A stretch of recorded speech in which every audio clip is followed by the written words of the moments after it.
Hello. So I wanted to do this video because I have like a lot of content ready, and I just wanted to come forward and start producing it. And um, I feel like this is a very instrumental, effective video, and I wanted to just get into it and start. So I want to talk about common beliefs that show up across the board with people who are codependents, whether they have BPD or whether they have depression, anxiety, all sorts of attachment, insecure styles, whether they are love avoidance, love addiction, or a combination of both. So yeah, let's get started. And this applies to a lot of personality disorders because personality disorders are also a variation of attachment style disorders, and they all come from a lack of your emotional needs being met as a child. So basically, emotional needs are a lot of factors play into this, but I'll briefly touch on that first. And I have a lot of new content coming out, so I'm really excited for that. So keep watching and stay in tune. Um, so the different factors. I'm just going to go through this. So different factors that affect your ability in adulthood to be successful, to have relationships, to feel safe in the world, to feel like you matter, to feel visible and seen, to feel comfortable enough to express boundaries, to be able to have boundaries and not feel ashamed and guilty and selfish for them. All of these things come from um, feeling like, all first of all, like it was used to be thought till a few decades ago that kids do not know what's happening. Their brain to store memories has not formed, and they are not processing experiences. But later we have learned that even in the womb, and as soon as you're born, you're processing everything. And by the time you're one, you know that these are your hands, they move separately. By the time you're three, you usually have like an attachment style sorted, and that comes a lot from the ability of your caretakers to feel their own emotions, to not have these fluctuations in your environment, whether they are in your primary caretakers. Also, their ability to manage their own emotions. You can sense that there's a lot of anger, there's a lot of like extreme emotion going up and down, and that primes your brain to feel like subconsciously there is no consistency in your world, in the way you feel about your own emotions. And without that emotional maturity and that mirroring, that you're not even able to feel your emotions completely, to process them, to understand them, and then to know how to express them, to work with them, and to realize that they're even important. So kids need structure, order, consistency. They need support, routines, bedtime, and trust is based on this congruency where the parents are congruent, even if like there's feeding time, should be the same time every day, because otherwise, it's like telling someone that you're gonna do like the dishes in 10 minutes, and every time you do that, you say that, but you never follow through. So it feels like there is this inconsistency between their words and their actions, which is incongruency, which is basically creating this sense of distrust and instability in the world. Because to be able to form long term plans, we need to feel like there is some consistency to start off with in the world that makes us feel like we can get somewhere with that. So there's also then um, your ability to be recognized for who you are. So the parents have to be in tune to your basic nature, to your feelings. For that, they need to handle their own emotions and to be able to understand how to teach you to process yours. For example, by saying that, okay, I felt sad today, when you're like 3, 4 years old or a bit older, depending on, of course, age appropriate ways to explain to your child that, oh, daddy was feeling really angry, but he learned to, he talked to himself. He realized that he was feeling angry not because of this person screaming at him, but because he didn't sleep well at night. So instead of getting angry at that person, he basically did this instead. So teaching kids that really helps them to learn how to process their own emotions.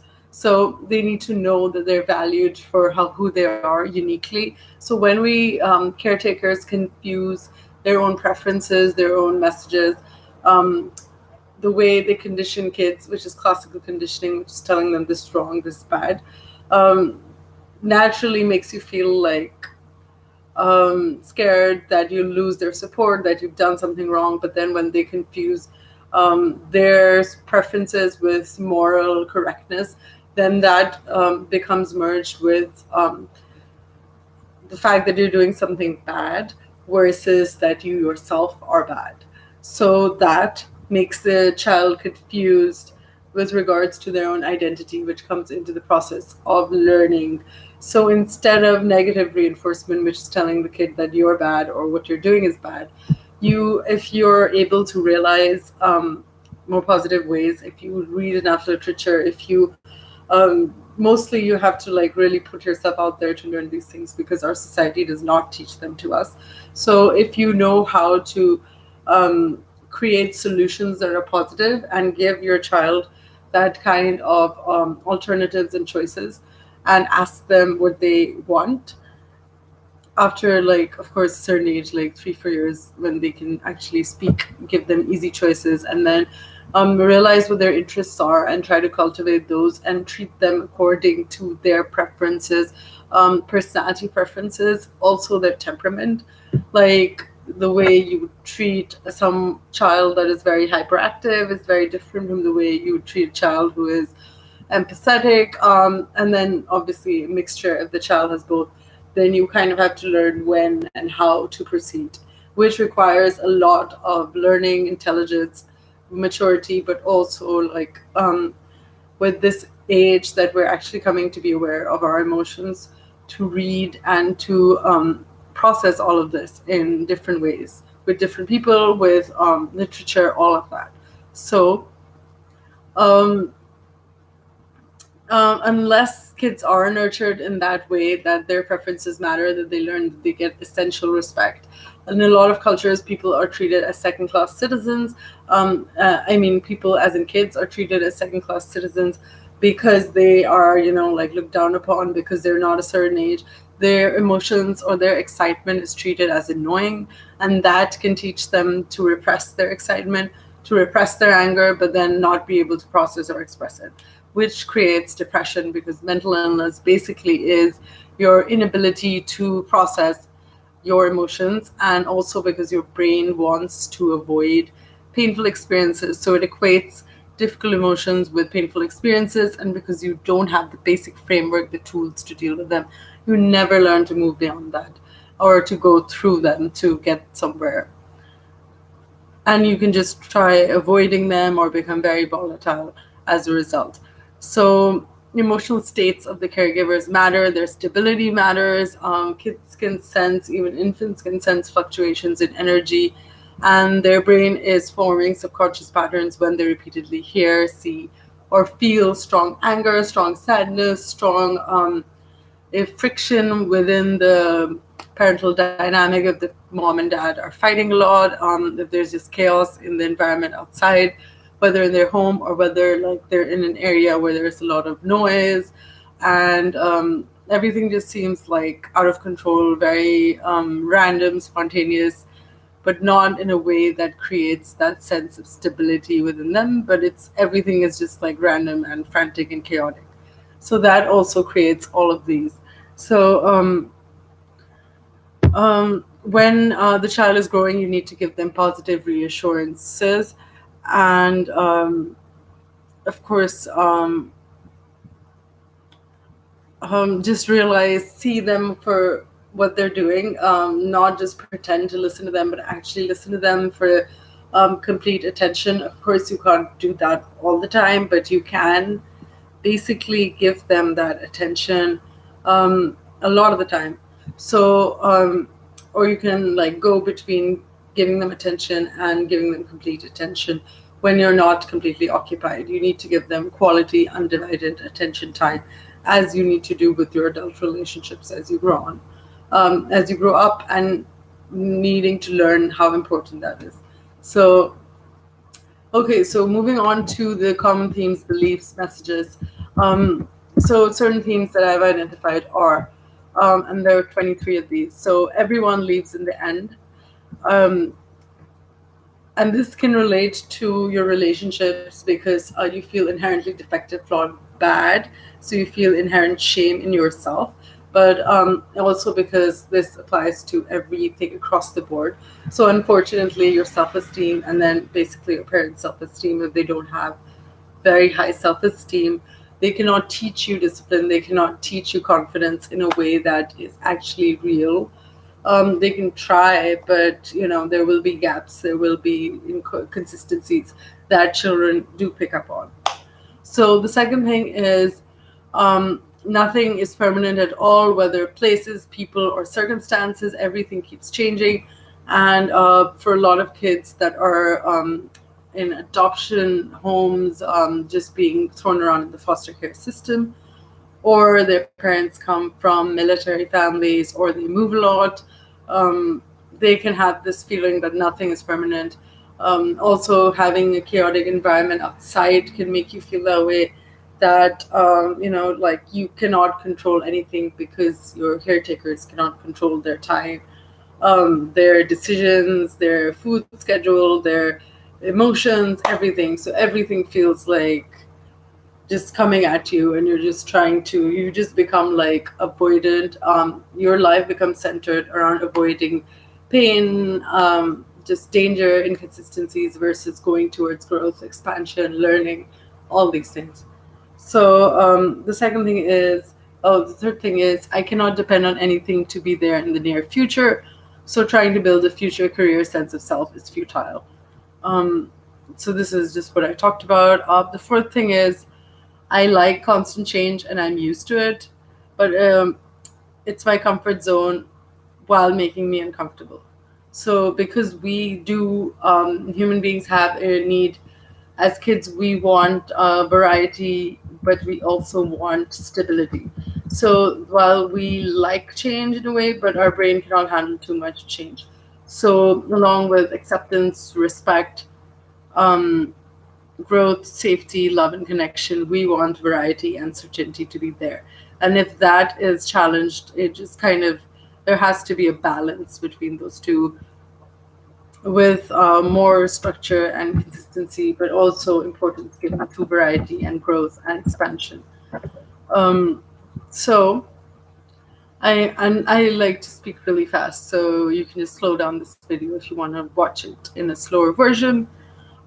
So the fifth thing is, I'll leave you before you leave me, and this is what is often happening in people who are have a fear of abandonment. They feel like eventually the fear, like when they enter a new relationship, everything feels great and lovely, and their wounds, their trauma is satisfied. They attach in the same way that they wanted to their primary caregivers. But over time, the fear kind of like starts growing and growing and growing and growing. And after weeks and months, if they're not taking care of themselves, if they're not paying attention to working on their belief systems, their needs, their schedules, they just kind of become totally like um, unable to remain grounded in any sort of way. And then like they just kind of leave the relationship to um, get rid of this fear of abandonment that has just become the primary center of their life, making them obsessive. It could make them like do like light stalking type behavior, which means like checking when that person is online, checking their photos, obsessively waiting for them. And then over time, it just becomes so bad that they like the pent up emotional burden of that becomes overwhelms the happiness they're getting from the relationship, and they just kind of want to leave, especially if that person is not communicating with them, if they feel abandoned, and they could feel abandoned really easily. But also if you're with someone who is avoidant in any way, that kind of just makes it worse for you, because you feel like you've already been abandoned. So now you can sense that there is an abandonment coming, so why don't you just reject them before they reject you? And those feelings that they are fulfilling, eventually like the fear just dominates over that. So you just kind of like go with, okay, like I want to leave, I want to leave, I want to leave. And especially if you feel like you're not getting anywhere in the relationship, there can be like a lot of factors coming in, which creates this kind of impetus, like logically and psychologically, it's like you should leave now. Um, the sixth thing is the world is an unsafe place. The seventh thing is sometimes I feel superior to others, but at other times I put their needs before mine, which often makes me resentful later, but I can't help it because I'm acutely sensitive to others' pain. So this may be one reason, but there may be other reasons, which is why they're not expressing, or they're not. For them, it could be really hard to express because you feel no one will care, that this other person might get angry. All of these patterns that you have as a child, those come up and they kind of like stay there unless you're working on yourself to realize what those patterns are and to change them. Otherwise, of course, your subconscious is dominating and running you. Um, Number eight, sometimes I suppress emotions like likes and dislikes of mine because I fear rejection, anger, ridicule, and I want others to see me as easygoing. I want to be liked, but eventually this makes me feel trapped in paradigms that feel inauthentic to my soul. So a lot of us can suffer with this feeling of engulfment or being trapped while self-sacrificing because we think that that is the way other people will respond to us. Like if we give a lot, then they will give a lot too, but without ever being able to vocalize that or realizing if the other person is vocalizing that, or whether there is reciprocity in the relationship, whether you're doing too much. And we're just becoming more impatient because the other person is not able to sustain or do it at that level. So it is essential for healthy relationships that you are working on all your issues together, especially if you have a lot of mental health history, baggage, trauma in your past, because otherwise it seriously limits the success likelihood of your relationship. It's very, very hard for it to work when all these things come at you together, and eventually they will pile up after the initial period. It is likely that everything is going to come hurtling down, hurtling at you after like 1 to 3 months. When like the image is sort of like the ideal image you've created shatters, when you realize what reality is, and all your fears are coming at you, coming at you, coming at you, and they just reach this pinnacle where it's either like you go or you destroy the relationship, or just you just start avoiding it. You start some people start like just avoiding contact. They could just avoid conversations more, or they could just like become really angry, start throwing stuff at their partner in terms of like verbally, because our own self-image is that no one can love us, we're not worthy of love. So whenever our reality contradicts with it, our mind tries to settle that cognitive dissonance, and it does that by saying that our partner, there's something wrong with them, and trying to find all the fault with them. And if we're both with low self-esteem, we can just keep doing that until the relationship itself collapses, or it just becomes really toxic really fast. So um, so number nine is how others perceive me influences how I perceive myself. This really affects me. Others' attention and recognition makes me feel alive, or even like I really exist, which I don't feel otherwise, because a lot of people can feel invisible. They feel like they don't exist. And this recognition, validation, people pleasing makes you feel, whether you're codependent or whether you have BPD, it makes you feel like you exist, you matter, because you are catering to someone else's needs, and that makes you feel good inside. So number 10 is the more I'm attached to someone, the more chaotic my inner world becomes, the more I'm at their mercy. This is related to enmeshment and various other things, whether neglect, which makes us want more and more of that person, but then we kind of merge our identity with that person, and that makes us more and more volatile over time. So it includes enmeshing your boundaries, whether spending all your time with them or whether emotionally becoming so reliant on them that you cannot self-soothe. You take away from your relationship with yourself, which already is very tenuous at best. and that impacts your ability to be grounded, to respond in an emotionally mature, sophisticated manner, which you need to do in adult relationships, or just to succeed at work, to succeed in anything, in any endeavor that you take on. So, and number 12 is, if I'm perfect or adhere to really high standards, maybe I'll be criticized less and able to avoid hurt that comes from that. Number 13 is, there must be something wrong with me that makes my loved ones leave. Number 14 is, something bad is about to happen that would cause me to lose reputation, my loved ones, myself, or something I deeply care about. Number 15 is, if I can keep my loved ones as close to me as possible, maybe I'll have a chance to prevent them from getting hurt. That is destroyed, annihilated, leaving. This can show up as a lot of control, paranoia, fear that something bad is going to happen to them, trying to check up on them regularly, trying to spend more time with them without the other person even realizing if you never talk about it. But then, along with talking about it, you kind of need to work on that, take action beyond that understanding, because understanding itself is not going to change your subconscious patterns. So, number 50, okay, number 16, there's nothing in my life I can rely on. Number 17, I don't need anyone because I can't rely on anyone or anything to be there or take care of me. Number 18, I want to, but I cannot make future plans because I cannot rely with any degree of certainty on anything in the present.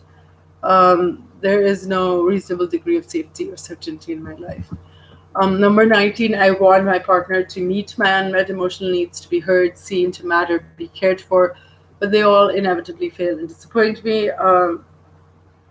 Number 20, I must repress my emotions, whether positive, excitement, joy, or anger, or what I truly want, because it's too difficult, no one cares, I'm too sensitive, other people will find me a burden.